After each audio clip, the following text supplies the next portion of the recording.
بالسلام المبين لنقطة التعيين يا غرامي. بسم الله. Assalamualaikum warahmatullahi wabarakatuh.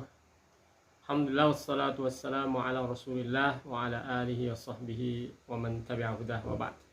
Sahabat sekalian yang dirahmati Allah subhanahu wa ta'ala, jumpa kembali pada kajian kita kali ini.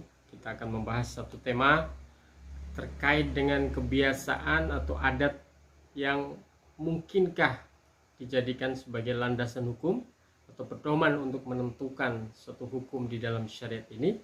Mari kita akan bahas bersama. Sahabat sekalian yang dirahmati Allah subhanahu wa ta'ala, ada satu kaidah fikih yang sangat populer ya, yang sering kita dengar dan mestinya bisa kita fahami dengan sebaik mungkin. Bunyinya adalah al-'adatu muhakkamah. Al-'adatu muhakkamah atau adat bisa dijadikan sebagai pedoman hukum atau landasan hukum ya.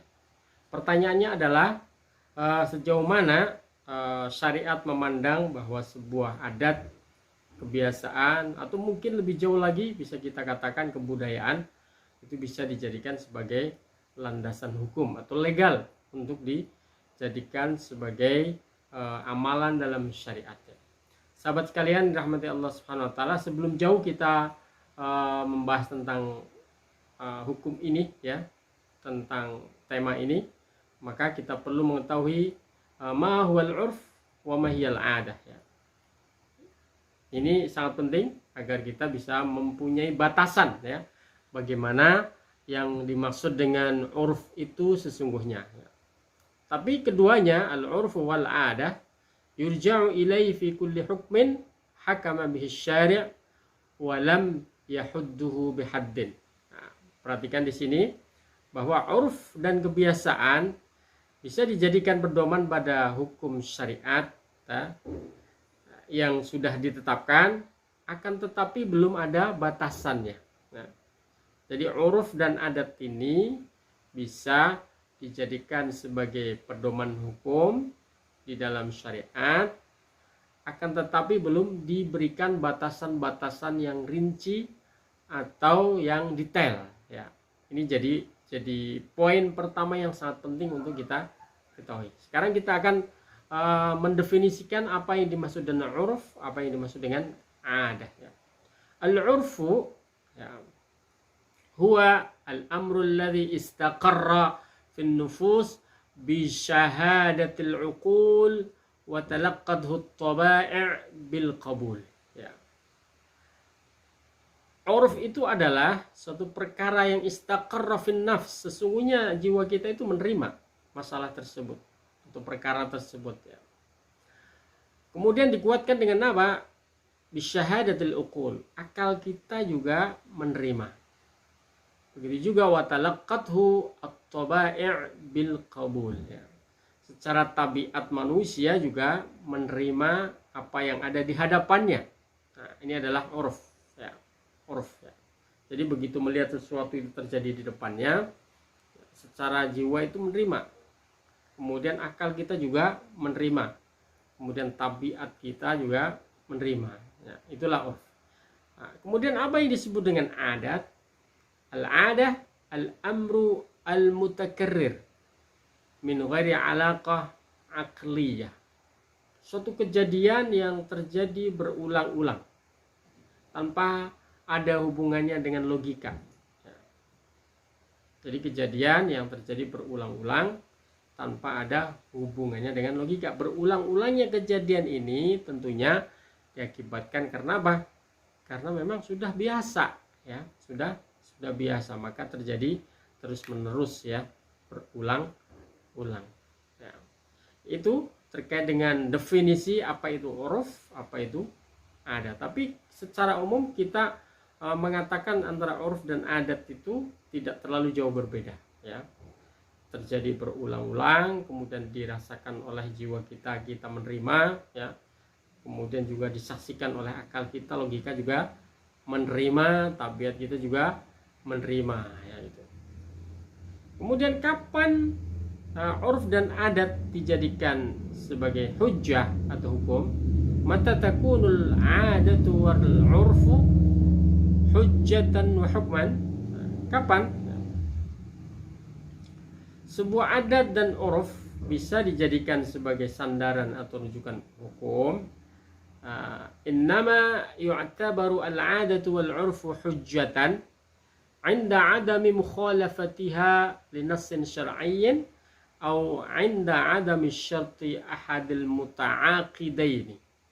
Sebuah adat dan uruf bisa dijadikan sebagai sandaran atau rujukan hukum ketika memang kedua hal tersebut tidak bertentangan dengan nas syariat, ya, tidak bertentangan dengan teks-teks yang ada di dalam syariat. Teks yang ada dalam syariat itu apa?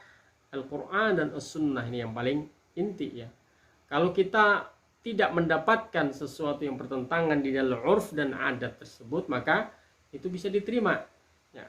Atau ketika salah satu dari dua orang yang bertransaksi tidak memenuhi syarat yang telah ditentukan, ya. Atau inda adami syarti ahadil muta'aqidain, ya. Ketika salah satu dari dua orang yang bertransaksi tidak memenuhi syarat yang telah ditentukan, ya. Jadi kembalinya semuanya kepada nas syar'i, teks-teks syar'i. Jika di sana ada memang, ya, suatu kecocokan, ya, antara adat dengan teks syar'i, maka akan diterima. Tapi kalau terjadi di sana ada kontradiktif, ya, perselisihan, pertentangan, ya, antara teks-teks syar'i dengan adat, maka itu tidak bisa diterima. Sahabat sekalian yang dirahmati Allah Subhanahu wa taala, selanjutnya cakupan uruf dan adat itu sejauh mana, ya. Cakupan uruf dan adat ini di dalam kehidupan kita, ya, mencakup berbagai aspek, ya, mencakup berbagai aspek, baik muamalat atau penunaian hak atau yang lainnya, banyak sekali. Karena penentuan hukum satu perkara dalam syariat dilakukan dengan dua tahapan. Jadi kalau ingin menentukan hukum dalam syariat ini, paling tidak dua tahapan ini harus dilewati. Apa itu? Yang pertama adalah satu, ketahui terlebih dahulu batasan dan rincian perkara yang akan dihukumi atau ditentukan hukumnya, ya. Jadi ketika ketahui, ya, rincian batasannya dari masalah tersebut, nah, sebelum diputuskan suatu hukum. Yang kedua adalah bahwa penentuan hukum terhadap perkara tersebut, ya, harus sesuai dengan ketentuan syariat yang berlaku. Jadi lagi-lagi syariat ini tidak bisa dilepaskan, ya, sebagai faktor penentu bagaimana suatu adat atau uruf itu bisa diterima, ya. Jadi terimanya bukan hanya sekedar akal, logika, ya, secara umum iya, tapi apakah itu bertentangan dengan syariat atau tidak, ya. Kemudian jika ada rincian hukumnya, ya, ketika Allah Subhanahu wa taala telah menentukan hukum suatu itu dengan jelas, ya, baik hal tersebut kaitannya dengan hukum wajib, sunnah, haram, makruh, atau mubah, ya, dan dijelaskan di sana ada batasan-batasannya, ada rincian-rinciannya, maka pada posisi seperti ini, kalau sudah jelas, ya, maka pada posisi seperti ini kita wajib berpegangan dengan rincian yang telah dijelaskan oleh Allah Subhanahu wa taala di dalam kitabnya, dalam Al-Qur'an, ya. Jadi tidak boleh ada alternatif yang lain. Contoh masalah yang sudah ada batasannya dan rinciannya ditentukan oleh Allah Subhanahu wa taala sangatlah banyak, ya. Di antaranya adalah masalah tentang sholat, ya, masalah tentang zakat, puasa, haji, dan lain-lain, ya. Ketika kita mendapatkan bahwa Al-Quran sudah menjelaskan secara gamblang, ya, Rasulullah juga menjelaskan secara rinci terkait dengan pelaksanaan secara teknisnya, maka sudah selesai masalah, ya. Masalahnya sudah selesai. Adapun yang kedua, ya, keadaan yang kedua, jika Allah Subhanahu wa taala dan Rasulnya telah mensyariatkan sesuatu, ya, ada secara tegas, ada syariatnya ya, didapatkan ada ya. Nah, sementara batasan, akan tetapi batasan dan penjelasan detailnya tidak disebutkan dengan tegas, maka dalam masalah seperti ini uruf atau adat ya, yang telah populer berkembang di tengah-tengah masyarakat bisa dijadikan pedoman untuk menentukan batasan dan rincian perkara tersebut ya. Dalam mengembalikan batasan ini ya, ini akan dikembalikan kepada adat kebiasaan tersebut ya. Misalnya Allah Subhanahu wa taala bahkan secara tegas ya, jelas, gamblang menyinggung hal tersebut, masalah tersebut di dalam Al-Qur'an. Qala ta'ala wa'ashiruhunna bil ma'ruf ya. Dan pergaulilah mereka, siapa ya, para wanita, istri-istri kalian ya, bil ma'ruf, dengan ma'ruf. Nah, di sini ma'ruf ini tidak ada batasannya ya. Yang disebut ma'ruf dalam ukuran standar baik, berbuat baik, bersikap baik ya, melayani dengan baik dengan istri-istri kita, dengan pasangan, itu tidak ada secara jelas. Maka ini bisa jadi dikembalikan kepada kebiasaan atau adat yang terjadi di sebuah masyarakat. Nah, maka kata ma'ruf yang baik dalam ayat tersebut mencakup sesuatu yang baik secara umum menurut syariat ya, juga sesuatu yang baik menurut akal dan logika manusia. Jelas nanti tidak akan bertentangan, jelas, sekalipun belum disebutkan. Contoh misalkan, masa orang akan menganggap baik ketika seorang suami memukul istrinya? Jelas itu bukan uruf ya, bukan ma'ruf, jelas ya. Karena apa? Karena tidak bisa diterima oleh akal ya. Tidak bisa diterima oleh akal. Maka sekalipun tidak ada batasannya, kemudian dikembalikan kepada adat kebiasaan dalam sebuah masyarakat, maka tetap pasti akan disesuaikan dengan syariat. Nah, begitu juga firman Allah Subhanahu wa taala wa'mur bil urfi ya, dan perintahkanlah manusia untuk mengerjakan yang ma'ruf. Ini tidak disebutkan secara rinci ma'ruf itu apa saja. Sahabat sekalian yang dirahmati Allah Subhanahu wa taala, dari sini kita dapat mengetahui bahwa dalam perkara syar'i yang tidak ditentukan batasannya secara tegas di dalam syariat, maka rincian batasan tersebut dikembalikan kepada adat kebiasaan yang telah dikenal di tengah-tengah manusia ya.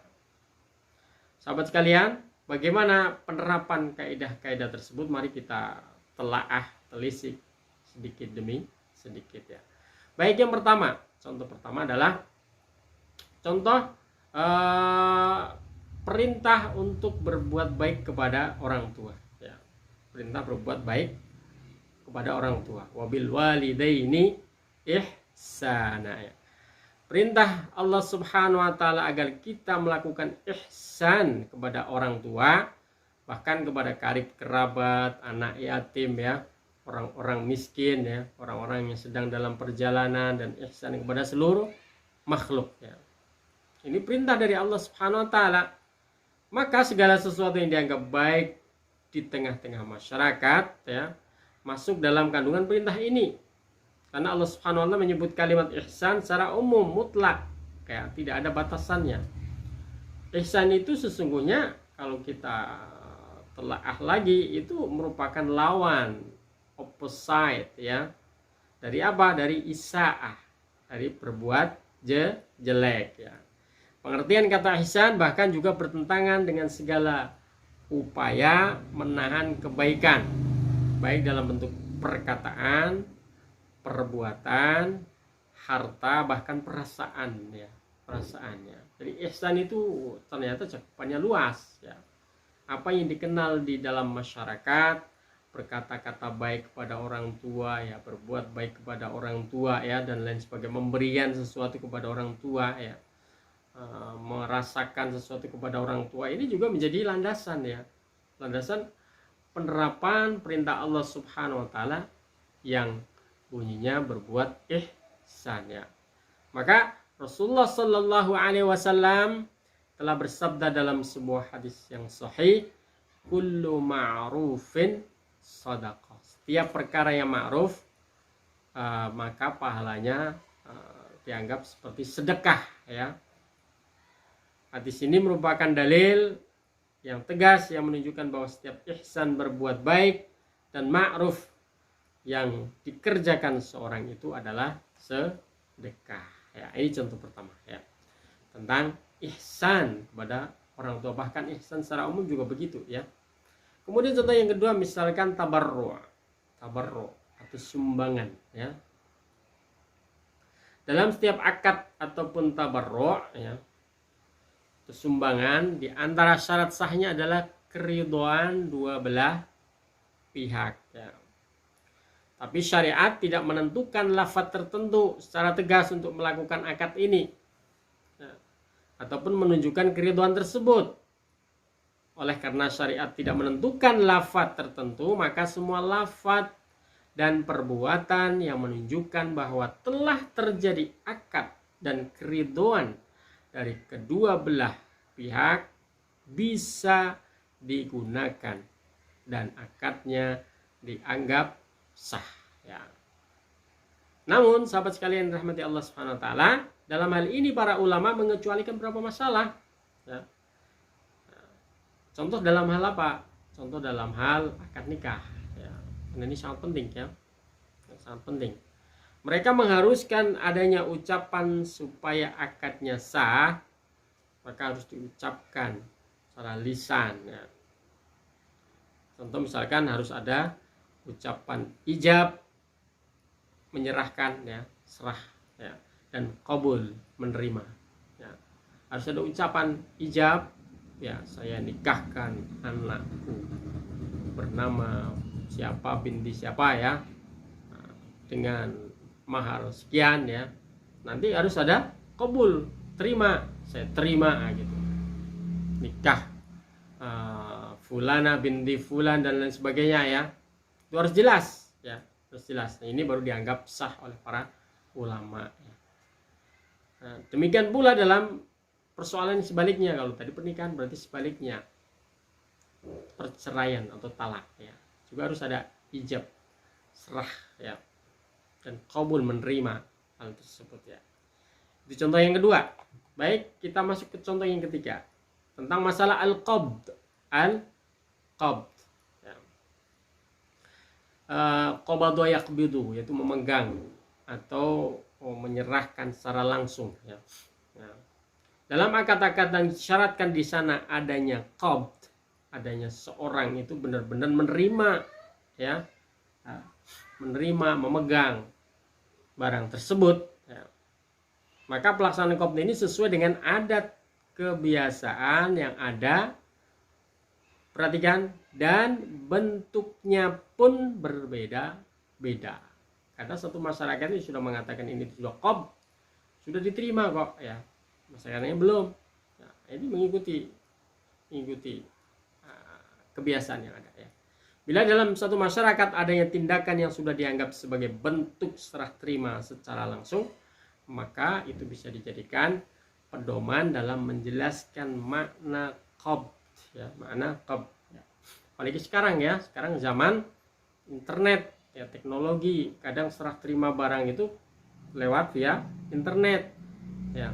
Kalau sudah klik saya terima, berarti sudah diterima, akadnya sah, ya, selesai, ya. Nah, sekarang lebih canggih lagi, ya. Nah, kalau dulu mungkin tidak begitu, ya. Kemudian yang keempat adalah al-hirzu, ya, al-hirzu, atau berkaitan dengan tempat penyimpanan harta yang layak, ya. Penyimpanan harta yang layak, ya. Seorang yang mendapatkan amanah untuk menjaga harta orang lain, maka wajib menyimpan dan menjaga harta yang diamanahkan kepadanya di tempat penyimpanan yang layak, ya. Layak yang dimaksud bagaimana? Layak yang dianggap oleh masyarakat sekitar bahwa harta tersebut sudah dianggap disimpan, ya. Dan masing-masing harta itu mempunyai tempat penyimpanan sesuai dengan kebiasaan dan adat masyarakat masing-masing ya. Contoh misalkan kambingnya diberikan kandang di belakang rumah misalkan ya, atau di samping rumah, udah diikat di dalam kandang, udah selesai. Itu namanya disimpan, dijaga ya, dijaga. Tidak mesti kambing itu harus dalam rumah, kunci dalam kamar ya, tidak mesti, karena itu sudah adat kebiasaan masyarakat ya. Kandang kambing yang di luar ya. Kandang sapi juga di luar, dan itu sudah dianggap dijaga, sudah ada batasannya ya.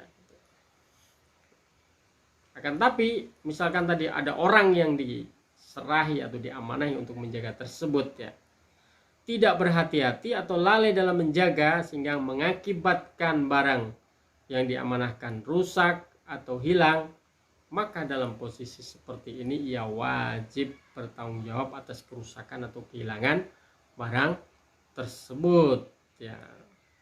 Dalam hal ini untuk menentukan apakah ia hati tidak, jadi seorang itu tadi sesungguhnya berhati-hati atau lalai ya, maka dikembalikan juga kepada kebiasaan ya, masyarakat sekitar ya, karena tidak ada ketentuan secara rinci di dalam syariat, di dalam Al-Quran ataupun dalam sunnah Rasulullah SAW. Oke. Yang kelima, luqatah, menemukan barang ya. Orang yang mendapatkan luqatah atau barang temuan wajib mengumumkan barang temuannya selama setahun untuk mencari pemiliknya. Hanya saja jadi catatan cara mengumumkannya. Ini disesuaikan dengan adat ya, karena dalam syariat tidak ada ketentuan secara rinci ya. Cara mengumumkannya pakai apa? Pakai speaker, pakai apa? Nah, sekarang lebih canggih lagi kan ya. Sekarang lebih canggih lewat internet ya. Lewat polisi juga bisa, lewat radio dan sebagainya, media massa ya bisa ya, atau lewat manual juga bisa gitu. Semuanya lebih variatif sekarang ya cara mengumumkan. Ini kembalikan kepada adat ya. Kemudian setelah diumumkan selama 1 tahun tapi tidak ada respon ya yang memiliki barang tersebut, maka barang tersebut menjadi hak ya, pemilik si penemu ya. Oke, selanjutnya yang keenam, wakaf. Nah, mengenai wakaf, maka penggunaan wakaf harta tersebut dikembalikan kepada syarat dan ketentuan dari orang yang mewakafkan. Tapi catatannya apa? Selama tidak menyelisihi syariat. Nah, namun jika disyarat dan ketentuan tersebut tidak diketahui oleh orang yang mewakafkan, maka penggunaannya disesuaikan dengan adat kebiasaan masyarakat setempat ya. Jadi kalau memang orang yang mewakafkan itu tidak mensyaratkan sesuatu ya, berarti masyarakat yang menjadi hukum, adat kebiasaan masyarakat yang ada di lingkungan tersebut ya. Kemudian yang ketujuh, tamlik, kepemilikan ya.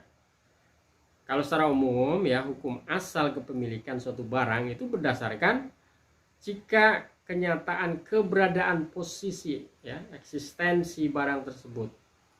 Nah, jadi kalau dipegang seorang berarti milik dia, pegang si fulana juga milik dia, fulan juga milik dia ya, secara umum ya.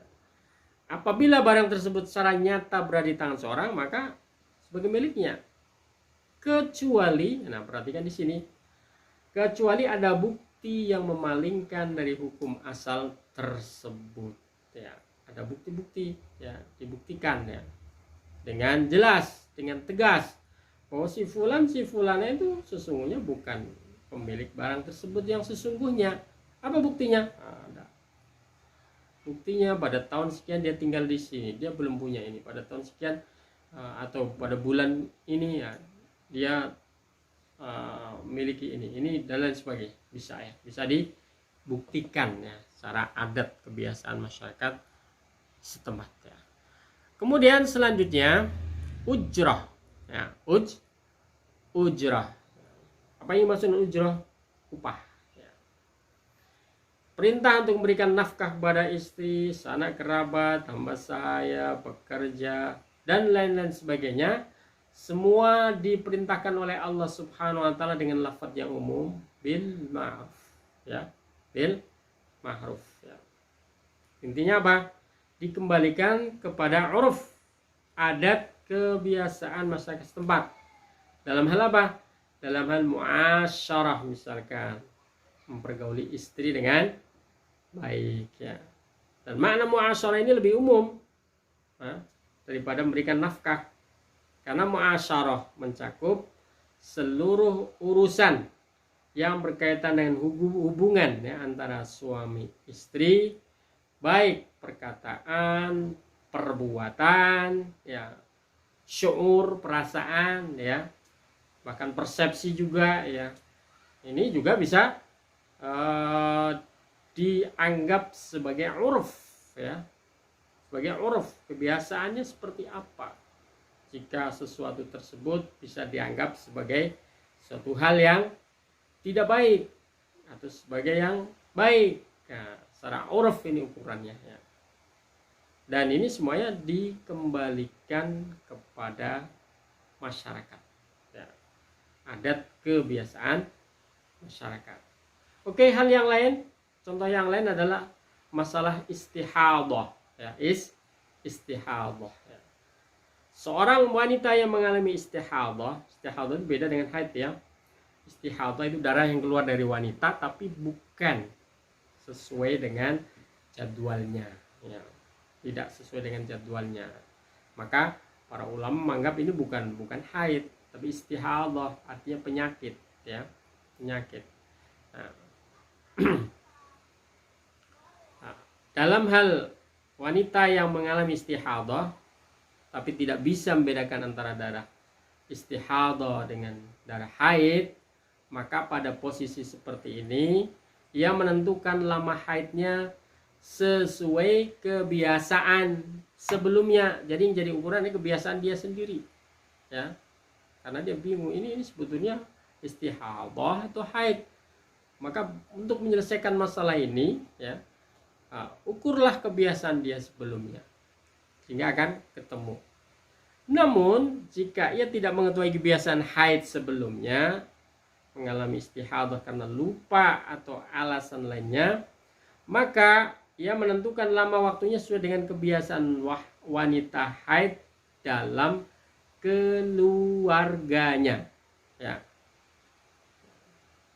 Kemudian setelah itu meluas lagi ya.